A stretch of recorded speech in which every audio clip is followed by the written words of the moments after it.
Hi hello ವೀಕ್ಷಕರ ನಮಸ್ಕಾರ. So ನಾವಿವತ್ತು ಯಾರಾದರೂ ನಿಮ್ಮನ್ನು ಅವಾಯ್ಡ್ ಮಾಡ್ತಾ ಇದ್ದಾರೆ, ನಿರ್ಲಕ್ಷಿಸ್ತಾ ಇದ್ದಾರೆ ನಿಮ್ಮನ್ನು ಅಂದರೆ ಆವಾಗ ಹೇಗೆ ತಿಳ್ಕೊಳ್ಳೋದು ಆ್ಯಂಡ್ ತಿಳ್ಕೊಂಡಾದ್ಮೇಲೆ ನಾವು ಯಾವ ರೀತಿ ಪ್ರತಿಕ್ರಿಯಿಸಬೇಕು ಅಥವಾ ನಾವು ಏನು ಸ್ಟೆಪ್ಸ್ ತೊಗೋಬೇಕು ಅಂತ ಈ ವಿಡಿಯೋದಲ್ಲಿ ತಿಳಿಸ್ತಾ ಇದ್ದೀವಿ. ಮೊದಲಿಗೆ ಅವಾಯ್ಡ್ ಮಾಡ್ತಾ ಇರೋರು ನಮಗೆ ಬೇಕಾಗಿರೋರಾ ಅಥವಾ ನಮಗೆ ಬೇಡದೇ ಇರೋರಾ ಅಥವಾ ಏನಕ್ಕೆ ಮಾಡ್ತಾ ಇದ್ದಾರೆ, ಸೊ ಇದೆಲ್ಲ ಇಂಪಾರ್ಟೆಂಟ್ ಆಗುತ್ತೆ. ಸೊ ಯಾರಾದರೂ ನಮ್ಮನ್ನು ಪರ್ಪಸ್ಫುಲ್ಲಾಗಿ ಅವಾಯ್ಡ್ ಮಾಡ್ತಾ ಇದ್ದಾರಾ ಅಥವಾ ಕ್ಯಾಶುವಲಾಗಿ ಅವ್ರು ಬ್ಯುಸಿ ಇದ್ದರೆ ಒಂದೊಂದು ಸತಿ ಏನಾಗುತ್ತೆ, ಬೇಕು ಬೇಕು ಅಂತ ನಮ್ಮನ್ನು ಅವಾಯ್ಡ್ ಮಾಡ್ತಾರೆ. ಬ್ಯುಸಿ ಇರಲ್ಲ, ಏನೂ ಇರಲ್ಲ, ಫ್ರೀಯಾಗಿ ಖಾಲಿನೇ ಕೂತಿರ್ತಾರೆ. ಸೊ ತುಂಬ ಥರ ತಿಳ್ಕೊಬೋದು. ಕಾಲ್ಸ್ ಮಾಡಿದ್ರೆ ಅಟೆಂಡ್ ಮಾಡಲ್ಲ, ಮೆಸೇಜಸ್ ಮಾಡಿದ್ರೆ ರಿಪ್ಲೈ ಬರಲ್ಲ, ಅಥವಾ ಮೀಟ್ ಮಾಡೋಣ ಅಂದರೆ ಸಿಗಲ್ಲ. ತುಂಬ ರೀಸನ್ಸ್ ಇರುತ್ತೆ. ಬಟ್ ನೀವು ತಿಳ್ಕೊಬೇಕು ಅವರು ಪರ್ಪಸ್ಫುಲ್ಲಾಗಿ ಮಾಡ್ತಾ ಇದ್ದಾರಾ ಅಥವಾ ಬ್ಯುಸಿ ಇದ್ದಾರಾ. ಸೊ ಇದು ನಮಗೆ ತುಂಬಾ ಸ್ಟ್ರೆಸ್ ಅನಿಸುತ್ತೆ. ಆ್ಯಂಡ್ ಈ ಥರ ಎಲ್ಲ ಕೆಲವೊಂದು ಸಿಚುವೇಶನ್ಸಿಂದ ನೀವು ತಿಳ್ಕೊಬೋದು. ಸೊ ಮೊದಲಿಗೆ ತಿಳ್ಕೊಳ್ಳೋಣ ಹೌ ಟು ನೋ, ಅಂದರೆ ಯಾವ ಥರ ನಮಗೆ ಗೊತ್ತಾಗುತ್ತೆ ಯಾರಾದರೂ ನಮ್ಮನ್ನು ಅವಾಯ್ಡ್ ಮಾಡ್ತಿದ್ದಾರೆ ಅಂದರೆ. ಫಸ್ಟು ಅವರು ನಮಗೆ ಕಾಲ್ಸ್ ಅಂದರೆ ದಿನನಿತ್ಯ ಮೀಟ್ ಮಾಡಬೇಕು ಅಂತಲ್ಲ, ದಿನನಿತ್ಯ ಮೀಟ್ ಮಾಡೋದಕ್ಕೂ ಆಗಲ್ಲ, ಕರೆಕ್ಟ್. ಸೊ ಮೊದಲಿಗೆ ಏನಂತಂದರೆ ಅವ್ರು ನಮಗೆ ಟೆಕ್ಸ್ಟ್ ಮಾಡಲ್ಲ ಅಥವಾ ಕಾಲ್ ಮಾಡಲ್ಲ ಅಥವಾ ಕಾಂಟ್ಯಾಕ್ಟ್ ಮಾಡೋಕ್ಕೆ ಇಷ್ಟಪಡಲ್ಲ. ಆಮೇಲೆ ಅಕಸ್ಮಾತ್ ನೀವೇನಾದರೂ ತುಂಬ ಫೋರ್ಸ್ಫುಲ್ಲಾಗಿ ಬ್ಯಾಕ್ ಟು ಬ್ಯಾಕ್ ಕಾಲ್ಸ್ ಮಾಡ್ತಾಯಿದ್ದೀರಾ, ಟೆಕ್ಸ್ಟ್ ಮಾಡ್ತಾಯಿದ್ದೀರಾ ಅಂದರೆ ತುಂಬ ಶಾರ್ಟಾಗಿ ಆನ್ಸರ್ ಕೊಟ್ಬಿಡೋದು. ಈಗ ಮುಂಚೆ ಎಲ್ಲ ಎಷ್ಟೊತ್ತು ಮಾತಾಡ್ತಾ ಇರ್ತಾರೆ ನಿಮ್ಮ ಜೊತೆ, ಈಗ ಸಡನ್ನಾಗಿ ಏನಾದರೂ ಚೇಂಜಸ್ ಆದರೆ ಶಾರ್ಟ್ ಆ್ಯಂಡ್ ಸ್ವೀಟ್ ಅಂತಾರೆ. ಬಟ್ ಇಲ್ಲಿ ಶಾರ್ಟ್ ಆ್ಯಂಡ್ ಸ್ವೀಟ್ ಅಲ್ಲ, ಬೇಗ ಆ ಕಾನ್ವರ್ಸೇಷನ್ನ ಕಟ್ ಮಾಡೋದಕ್ಕೆ ನೋಡ್ತಾರೆ. ಆ್ಯಂಡ್ ಆಲ್ಸೋ ನೀವೇನಾದರೂ ಡೈರೆಕ್ಟಾಗಿ ಮೀಟ್ ಮಾಡಿದ್ರೆ ಐ ಟು ಐ ಕಾಂಟ್ಯಾಕ್ಟ್ ಇರಲ್ಲ, ಸಮ್ ವಾಟ್ ನೆಗ್ಲಿಜೆನ್ಸಿ ಇರುತ್ತೆ. ಅವ್ರ ಬಾಡಿ ಲ್ಯಾಂಗ್ವೇಜಸಲ್ಲಿ ಆಗಿರ್ಬೋದು ಅಥವಾ ಅವ್ರು ನಿಮಗೆ ಯಾವ ಥರ ರಿಯಾಕ್ಟ್ ಮಾಡ್ತಾರೆ, ಐ ಕಾಂಟ್ಯಾಕ್ಟ್ ಇರಲ್ಲ ಮಾತಾಡೋವಾಗ. ಸೊ ಈ ರೀತಿ ಎಲ್ಲ ಅವ್ರ ಹತ್ರ ನೀವು ಅಬ್ಸರ್ವ್ ಮಾಡ್ಬೋದು. ಆ್ಯಂಡ್ ಆಲ್ಸೋ ಅವ್ರೇನು ಪ್ಲ್ಯಾನ್ ಮಾಡಲ್ಲ ನಿಮ್ಮ ಜೊತೆ. ಓಕೆ ನನಗೆ ಇಷ್ಟು ಬ್ಯುಸಿ ಇದ್ದೀನಿ, ಬಟ್ ಸ್ಟಿಲ್ ನಾವು ಈ ಟೈಮಲ್ಲಿ ಮೀಟ್ ಮಾಡೋಣ. ಈಗ ಅವ್ರ ವರ್ಕ್ ಟೈಮಿಂಗ್ಸ್ ಫಾರ್ ಎಕ್ಸಾಂಪಲ್ ಬೆಳಗ್ಗೆ 8 ಗಂಟೆಯಿಂದ ಸಂಜೆ 5 ಗಂಟೆ ಇದ್ದರೆ 6 ಗಂಟೆಗೆ ಸಿಗೋಣ ಅಥವಾ 7 ಗಂಟೆಗೆ ಸಿಗೋಣ, ಅಥವಾ ನನಗೆ ಈ ವಾರ ಫುಲ್ ಬ್ಯುಸಿ ಇದ್ದೀನಿ, ಮಂಡೇ ಸಿಗೋಣ, ಸಮಥಿಂಗ್ ಏನಾದರೂ ಅವರು ನಿಮ್ಮನ್ನು ಮೀಟ್ ಮಾಡೋಕ್ಕೆ ಯಾವ ಥರನಾದರೂ ಪ್ಲ್ಯಾನಿಂಗ್ಸ್ ಮಾಡ್ತಾರೆ.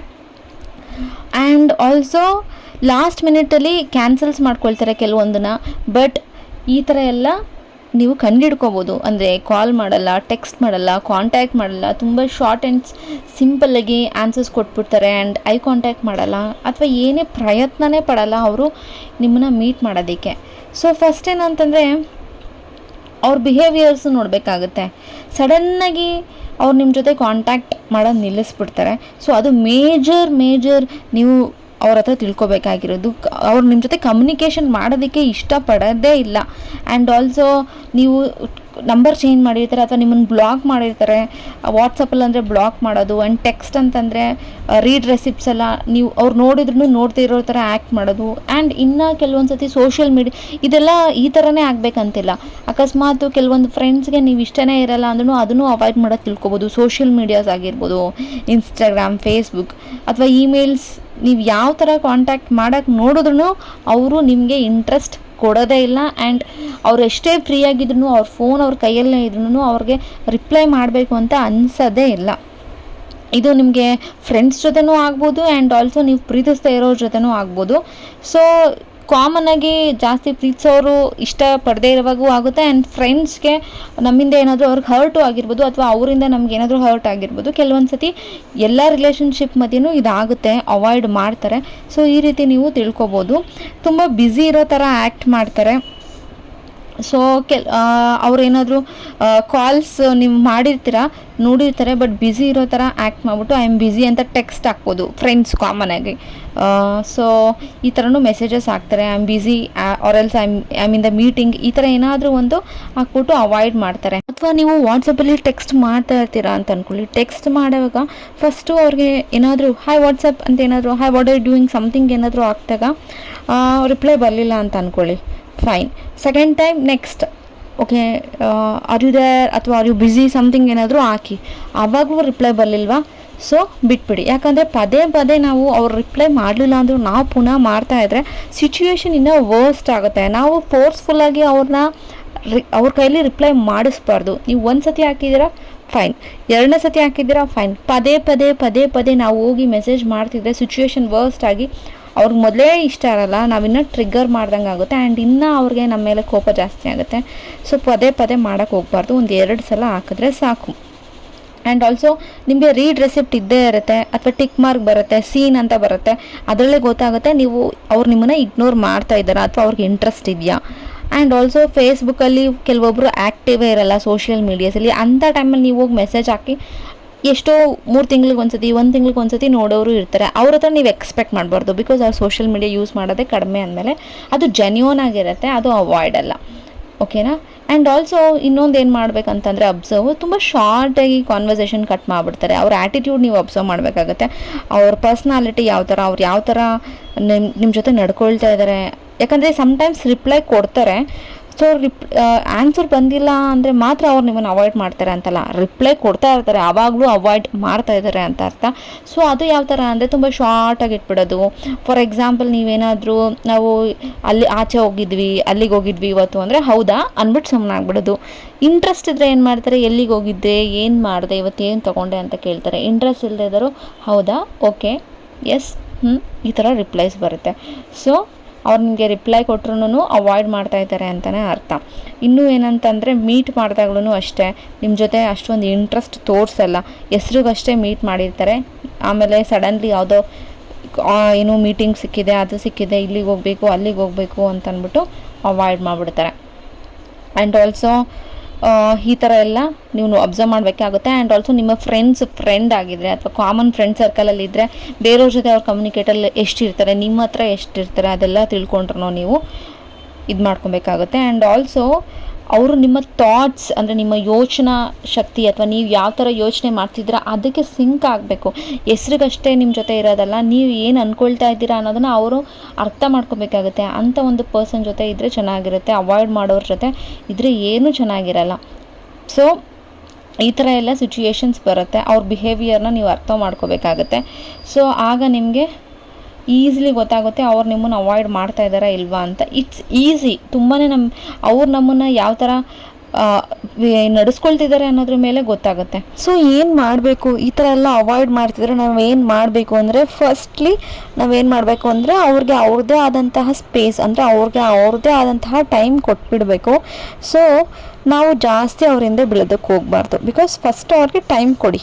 ಅವ್ರು ನಿಮ್ಮನ್ನು ಅವಾಯ್ಡ್ ಮಾಡ್ತಿದಾರ, ಟೈಮ್ ಕೊಟ್ಬಿಟ್ಟು ಅವ್ರಿಗೆ ನೀವು ಸ್ವಲ್ಪ ದೂರ ಆದಾಗ ಅವ್ರಿಗೆ ಗೊತ್ತಾಗುತ್ತೆ ಅವ್ರು ಏನಾದರೂ ನಿಮ್ಮನ್ನು ಮಿಸ್ ಮಾಡ್ಕೊಳ್ತಾ ಇದ್ದಾರಾ. ನೀವು ಜೊತೆಗೆ ಇದ್ದರೆ ಗ್ರಾಂಟೆಡಾಗಿ ತೊಗೊಬಿಡ್ತಾರೆ.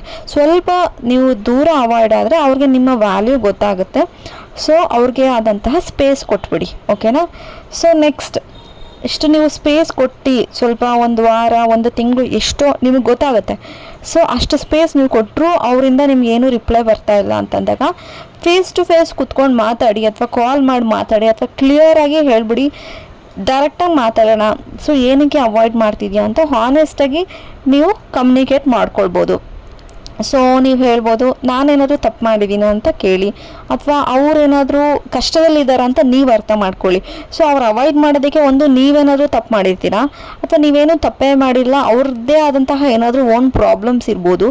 ಸೊ ಈ ಥರ ಸಿಚುವೇಶನ್ಸ್ ನೀವು ಏನಿದೆ ಅನ್ನೋದು ನೀಟಾಗಿ ಕೂತ್ಕೊಂಡು ನೀವು ಅಥವಾ ನಿಮ್ಮ ಎಕ್ಸ್ ಅಥವಾ ನಿಮ್ಮ ಪ್ರೆಸೆಂಟ್ ಲವರ್ಸ್ ಅಥವಾ ನಿಮ್ಮ ಫ್ರೆಂಡ್ಸ್ ಯಾರೇ ಆಗಿರಲಿ ಅವಾಯ್ಡ್ ಮಾಡ್ತಾ ಇರೋರು ಡೈರೆಕ್ಟ್ ಕಮ್ಯುನಿಕೇಷನ್ ಇಟ್ಕೊಂಡು ರಿಸಾಲ್ವ್ ಆಗುತ್ತಾ ನೋಡಿ ಕೇಳಿ, ನಾನೇನಾದರೂ ತಪ್ಪು ಮಾಡಿದ್ದೀನಿ ಅಥವಾ ನಿನ್ಗೇನಾದರೂ ಕಷ್ಟ ಇದೆಯಾ ಅಂತ ಕೇಳಿಕೊಂಡು ರಿಸಾಲ್ವ್ ಮಾಡ್ಕೋಬೋದು. ಸೊ ನೆಕ್ಸ್ಟ್ ಏನಂತಂದರೆ, ನೀವು ಈ ಥರ ಡೈರೆಕ್ಟ್ ಕಮ್ಯುನಿಕೇಟ್ ಮಾಡಿದಾಗ 2 ಥರ ಚಾನ್ಸಸ್ ಇರುತ್ತೆ. ಒಂದು, ಅವ್ರು ನಿಮ್ಮನ್ನು ಅರ್ಥ ಮಾಡಿಕೊಂಡು ಸರಿ ಹೋಗೋ ಚಾನ್ಸಸ್ ಇರುತ್ತೆ, ಅವಾಯ್ಡ್ ಮಾಡೋ ಚಾನ್ಸಸ್ ಕಡಿಮೆ ಆಗುತ್ತೆ. ಇನ್ನೂ ಒಂದೊಂದು ಸಲ ಏನಾಗುತ್ತೆ ಅಂದರೆ, ನೀವು ಕೇಳ್ತಾ ಇದ್ರೂ ಏನೋ ಗೊತ್ತೇ ಇಲ್ಲ. ಫಾರ್ ಎಕ್ಸಾಂಪಲ್ ನೀವು ಟೆಕ್ಸ್ಟ್ ಮಾಡ್ತಾ ಇದ್ದೀರಾ, ಕೇಳಿರ್ತೀರಾ, ನನಗನ್ನಿಸ್ತದೆ ನೀವು ಅವಾಯ್ಡ್ ಮಾಡ್ತಾ ಇದೆಯಾ ಅಂತ, ಬಟ್ ಏನಂತ ಗೊತ್ತಿಲ್ಲ, ಯಾಕೆ ಹಿಂಗೆ ಮಾಡ್ತಿದ್ಯಾ ಅಂದಾಗ ಆ ಕಡೆಯಿಂದ ರಿಪ್ಲೈಸ್ ಬೇರೆ ಅರ್ಥ ಮಾಡಿಕೊಂಡು ರಿಪ್ಲೈ ಬರ್ಬೋದು, ಬಟ್ ಒಂದೊಂದು ಸಲ ರಿಪ್ಲೈ ಬರ್ದೇನೂ ಇರ್ಬೋದು. ಇನ್ನೂ ಒಂದೊಂದು ಸತಿ ಗೊತ್ತಿದ್ರೂ ಗೊತ್ತಿಲ್ಲದೆ ಇರೋ ಥರ ಆ್ಯಕ್ಟ್ ಮಾಡ್ತಾರೆ.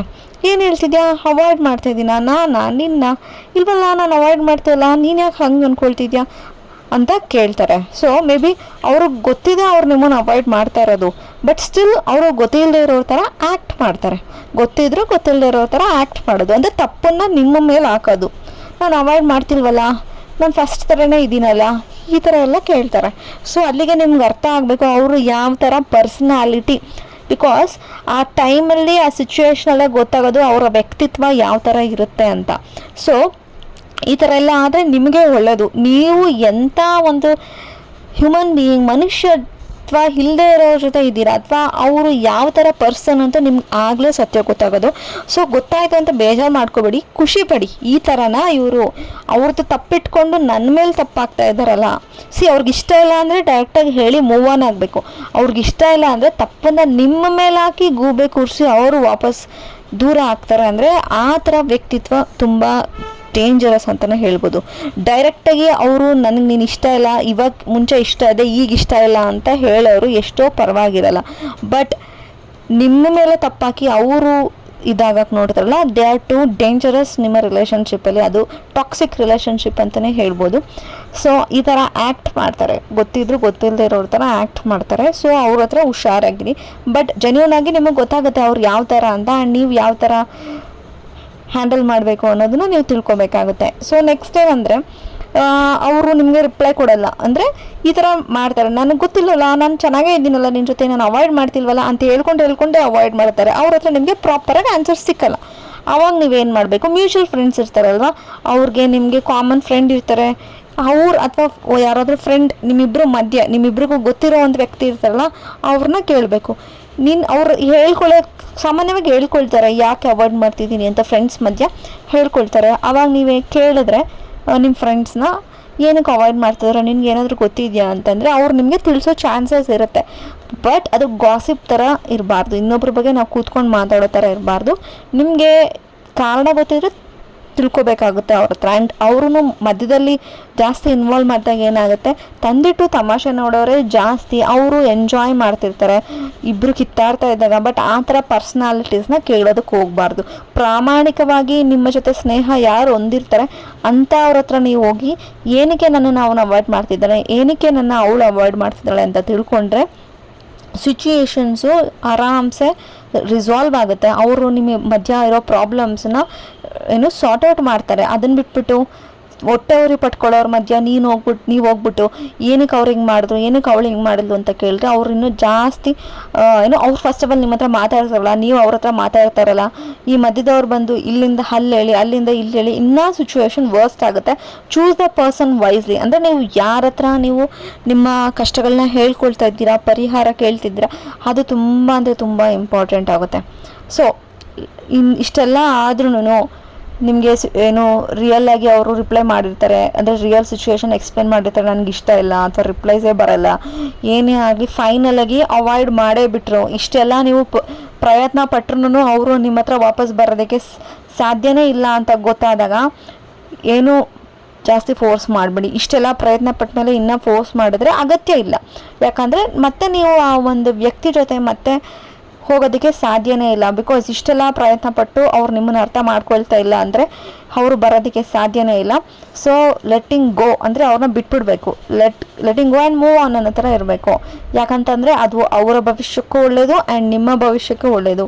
ಬಿಕಾಸ್ ಎಮೋಷ್ನಲಾಗಿ ಅಟ್ಯಾಚ್ ಆಗ್ತಾ ಇಲ್ಲ ಅಂದಾಗ ಜೊತೆಯಲ್ಲಿದ್ದರೂ ಏನೂ ಇಲ್ಲ. ಇವಾಗ ನಮ್ಮ ಜೊತೆ ಮನೆ ಇರುತ್ತೆ, ಕಾರ್ ಇರುತ್ತೆ, ವಸ್ತುಗಳಿರುತ್ತೆ. ಎಮೋಷ್ನಲಿ ಕನೆಕ್ಟ್ ಆಗಿಲ್ಲ ಅಂದರೆ ಒಂದು ಪರ್ಸನ್ ಇದ್ರೂ ಒಂದು ವಸ್ತು ಇದ್ದಂಗೆ ಅರ್ಥ. ಒಂದು ವಸ್ತು ನಮ್ಮನ್ನು ಅರ್ಥ ಮಾಡ್ಕೊಳ್ಳೋಕೆ ಸಾಧ್ಯನೇ ಇಲ್ಲ. ಬಿಕಾಸ್ ಎಮೋಷ್ನಲ್ ಅಟ್ಯಾಚ್ಮೆಂಟ್ಸ್ ಇರಲ್ಲ. ಅದೆಷ್ಟೇ ಚೆನ್ನಾಗಿದ್ರೂ ಶೋಕೇಸಲ್ಲಿರೋ ಬೊಂಬೆ ಥರನೇ ಇರುತ್ತೆ. ಹಾಗೆಯೇ ಒಂದು ವ್ಯಕ್ತಿ ನಿಮ್ಮನ್ನು ಎಮೋಷ್ನಲಾಗಿ ನಿಮ್ಮ ಕಷ್ಟ ಸುಖನ ನಿಮ್ಮ ಥಾಟ್ಸ್ನ ಅರ್ಥ ಮಾಡ್ಕೊಳ್ತಿಲ್ಲ ಅಂದರೆ ಅವ್ರು ನಿಮ್ಮ ಜೊತೆಯಲ್ಲಿದ್ದರೂ ಇಲ್ಲದೆ ಇರೋ ಥರ ಒಂದು ವಸ್ತುಗೇ ಅರ್ಥ ಬರುತ್ತೆ. ಸೊ ಅಂಥವ್ರ ಜೊತೆ ಇದ್ದು ಇಲ್ಲದೆ ಇದ್ದಂಗೆ ಇರೋದಕ್ಕಿಂತ ಅವ್ರನ್ನ ಬಿಟ್ಟು ಮುಂದಕ್ಕೆ ಹೋಗೋದೇ ವಾಸಿ ಅಂತ ಹೇಳ್ಬೋದು. ಸೊ ಆ್ಯಂಡ್ ನೀವು ನಿಮ್ಮ ಭವಿಷ್ಯನ ಆ್ಯಂಡ್ ಯಾವ ಥರ ನೀವು ನಿಮ್ಮ ನೆಮ್ಮದಿ ಪೀಸ್ ಅನ್ನೋದು ಜೀವನದಲ್ಲಿ ಮುಖ್ಯ. ಜೊತೆಯಲ್ಲಿದ್ದು ನೆಮ್ಮದಿ ಇಲ್ಲ ಅಂತಂದರೆ ದಿನಾ ಏನಕ್ಕೆ ನನ್ನನ್ನು ಹಿಂಗೆ ಮಾಡ್ತಿದ್ಯಾ, ಯಾಕೆ ನನ್ನ ಹಂಗೆ ಮಾಡ್ತಿದ್ಯಾ ಅಂತ ದಿನಾ ಅದನ್ನೇ ಕುತ್ಕೊಂಡು ಮಾತಾಡೋದಕ್ಕಿಂತ ತುಂಬ ಪೀಸ್ ಇರಬೇಕು ಲೈಫಲ್ಲಿ. ನೆಮ್ಮದಿ ಶಾಂತಿ ಏನಿರುತ್ತೆ ಅದು ತುಂಬ ಮುಖ್ಯ. ಬಿಕಾಸ್ ಆಗಲೇ ಪಾಸಿಟಿವ್ ವೈಬ್ಸ್ ಬರೋದು ಆ್ಯಂಡ್ ಆಲ್ಸೋ ಜೀವನದಲ್ಲಿ ಹೊಸ ಹುರುಪು ಬರಬೇಕು. ಜೀವಿಸ್ಬೇಕು ಅಂತ ಜೀವಿಸ್ತೇನೆ ಜಾಸ್ತಿ ಅವ್ರ ಜೊತೆ ಕೂತ್ಕೊಂಡು ನೀನು ಹಿಂಗೆ ಮಾಡ್ತಿದ್ಯಾ, ನನಗೆ ಹಂಗೆ ಮಾಡ್ತಿದ್ಯಾ, ಹಿಂಗೆ ನಡ್ಕೊಳ್ತಿಲ್ಲ, ಹಂಗೆ ನಡ್ಕೊಳ್ತಾ ಇಲ್ಲ, ಅದನ್ನು ಅವ್ರು ಅರ್ಥ ಮಾಡ್ಕೊಳ್ತಿಲ್ಲ ಅಂದರೆ ಏನೋ ಒಂದು ಕಲ್ಲು ಬಂಡೆ ಅಥವಾ ಒಂದು ಕಲ್ಲಿಗೆ ಹೋಗಿ ಹೇಳ್ದಂಗೆ ಇರುತ್ತೆ. ಆ ಕಡೆಯಿಂದ ಏನೂ ರೆಸ್ಪಾನ್ಸ್ ಬರ್ತಾ ಇರಲ್ಲ, ಅಥವಾ ಬಂದರೂ ಅದೇ ಬಂದಿದ್ದೆ ರಿಪಿಟೇಟಿವ್ ಆಗಿ ಅದೇ ಆಗ್ತಾ ಇರುತ್ತೆ. ಅಂದರೆ ಲೈಫ್ಗೆ ಮೀನಿಂಗ್ಫುಲ್ಲಾಗೇ ಇರಲ್ಲ ಆ್ಯಂಡ್ ಏನೂ ನಿಮ್ಮ ಲೈಫಲ್ಲಿ ಬ್ರೈಟ್ನೆಸ್ಸೇ ಇರಲ್ಲ, ಬರೀ ಕತ್ಲನ್ನೇ ತುಂಬಿಕೊಂಡಿರುತ್ತೆ. ಸೊ ಹಾಗಾಗಿ ಅದು ವ್ಯರ್ಥ. ಹಾಗಾಗಿ ನೀವು ನಿಮ್ಮ ಆರೋಗ್ಯದ ಕಡೆ ಆ್ಯಂಡ್ ನಿಮ್ಮ ರಿಲೇಷನ್ಶಿಪ್ನ ಗೌರವಿಸಬೇಕು. ಆ ಥರ ವ್ಯಕ್ತಿಗಳ ಜೊತೆ ನೀವು ಇದ್ದರೆ ನಿಮ್ಮನ್ನು ನೀವು ಟೇಕ್ ಕೇರ್ ಮಾಡ್ಕೊಳ್ಬೇಕು. ನೀವು ಹೆಲ್ತು ನಿಮ್ಗೆ ರೆಸ್ಪೆಕ್ಟ್ ಕೊಡಬೇಕು, ಮೋಸ್ಟ್ ಇಂಪಾರ್ಟೆಂಟ್ಲಿ ಕೇರ್ ಮಾಡಬೇಕು. ಆ್ಯಂಡ್ ಫೋರ್ಸ್ ಮಾಡಿ ಬರಬಾರ್ದು, ಇದೆಲ್ಲ ತಂತಾನೇ ಆ ಕಡೆಯಿಂದ ಬರಬೇಕು. ವ್ಯಾಲ್ಯೂ ಮಾಡಬೇಕು ರಿಲೇಷನ್ಶಿಪ್ನ, ಆಗ್ಲೇ ಹೆಲ್ದಿ ರಿಲೇಷನ್ಶಿಪ್ ಅಂತ ಅನ್ನಿಸ್ಕೊಳ್ಳೋದು. ಸೊ ಹಾಗಾಗಿ ನಿಮ್ಮ ಜೀವನ ತುಂಬ ಚೆನ್ನಾಗಿ ಅನಿಸುತ್ತೆ, ತುಂಬ ಖುಷಿಯಾಗಿರ್ತೀರ. ಸೊ ಹಾಗಾಗಿ ಅವ್ರನ್ನ ಬಿಟ್ಟು ಮುಂದೆ ಜೀವನದಲ್ಲಿ ಹೋಗಿ ನಿಮ್ಮ ಲೈಫ್ನ ನೀವು ಸರಿಪಡಿಸ್ಕೋಬೇಕಾಗತ್ತೆ. ಆ್ಯಂಡ್ ಪುನಃ ಅದರಲ್ಲೇ ಪಾಸ್ಟಲ್ಲೇ ಇದ್ದರೆ ಏನೂ ಸಿಕ್ಕಲ್ಲ. ಫ್ಯೂಚರ್ನೂ ಹೀಗಾಗುತ್ತೆ ಹಾಗಾಗುತ್ತೆ ಅಂತ ಅದ್ರ ಕಡೆ ಬಿಟ್ಟು ಪ್ರೆಸೆಂಟಲ್ಲಿ ನಿಮ್ಮ ಒಂದು ಶಾಂತಿ, ನಿಮ್ಮ ಒಂದು ಆರೋಗ್ಯ ಆ್ಯಂಡ್ ಯಾರು ನಿಮ್ಮನ್ನು ವ್ಯಾಲ್ಯೂ ಮಾಡ್ತಾರೆ, ಯಾರು ನಿಮ್ಮನ್ನು ರೆಸ್ಪೆಕ್ಟ್ ಮಾಡ್ತಾರೆ ಅಂಥ ಒಂದು ವ್ಯಕ್ತಿಗಳ ಜೊತೆ ಇದ್ದರೆ ನೀವು ಖುಷಿಯಾಗಿರ್ತೀರ. ಆ್ಯಂಡ್ ಆಲ್ಸೋ ಅಥವಾ ಅವ್ರನ್ನ ಬಿಟ್ಟಿರೋಕ್ಕಾಗ್ತಿಲ್ಲ ಅಂದರೆ ಕೆಲವೊಂದು ತಿಂಗಳು, ಕೆಲವೊಂದು ವರ್ಷ ಟೈಮ್ ಕೊಡಿ, ಅವ್ರು ಅರ್ಥ ಮಾಡ್ಕೊಂಡು ವಾಪಸ್ ಬರ್ಬೋದು. ಜೀವನ ಪೂರ್ತಿ ಅವ್ರ ನೆನಪಲ್ಲೇ ಇರ್ತೀನಿ ಅಂದರೆ ತುಂಬ ಕಷ್ಟ. ನಿಮಗೆ ಗೊತ್ತಾಗ್ಬಿಡುತ್ತೆ ಕೆಲವೊಂದು ತಿಂಗಳು, ಕೆಲವೊಂದು ವರ್ಷಗಳಲ್ಲಿ. ಆ್ಯಂಡ್ ಮೂವ್ ಆನ್ ಆಗಬೇಕು ಲೈಫಲ್ಲಿ. ಸೊ ಆಗ್ಲೇ ನಿಮ್ಮ ಲೈಫ್ಗೂ ಒಂದು ಬೆಲೆ, ಇಲ್ಲ ಅಂದರೆ ತುಂಬ ವ್ಯರ್ಥ ಆಗುತ್ತೆ. ಸೊ ಹೋಪ್ ನಿಮಗೆ ಈ ವಿಡಿಯೋ ಇಷ್ಟ ಆಗಿರುತ್ತೆ ಅಂತ, ಯಾರೆಲ್ಲ ಅವಾಯ್ಡ್ ಮಾಡೋದು, ಹೇಗೆ ತಿಳ್ಕೊಳ್ಳೋದು ಅಂತ, ಆ್ಯಂಡ್ ತಿಳ್ಕೊಂಡಾದ್ಮೇಲೆ ಯಾವ ಥರ ಅದನ್ನು ಸರಿಪಡಿಸ್ಕೋಬಹುದು ಅಥವಾ ಸರಿಪಡಿಸ್ಕೊಳ್ಳೋಕ್ಕಾಗ್ತಿಲ್ಲ ಅಂದರೆ ನೀವು ಯಾವ ಥರ ಜೀವನದಲ್ಲಿ ಮುಂದೆ ಬರಿಬೇಕಾಗುತ್ತೆ, ಇದೆಲ್ಲನೂ ನಿಮಗೆ ಅರ್ಥ ಆಗಿರುತ್ತೆ ಅಂತ ಅಂದ್ಕೊಳ್ತೀನಿ. ಸೊ ಹೋಪ್ ನಿಮಗೆ ಈ ವಿಡಿಯೋ ಇಷ್ಟ ಆಗಿರುತ್ತೆ ಅಂತ. ಪ್ಲೀಸ್ ನಮ್ಮ ಚಾನಲ್ಗೆ ಸಬ್ಸ್ಕ್ರೈಬ್ ಆಗಿ ವೀಕ್ಷಕರೇ. ಥ್ಯಾಂಕ್ ಯು, ಧನ್ಯವಾದಗಳು.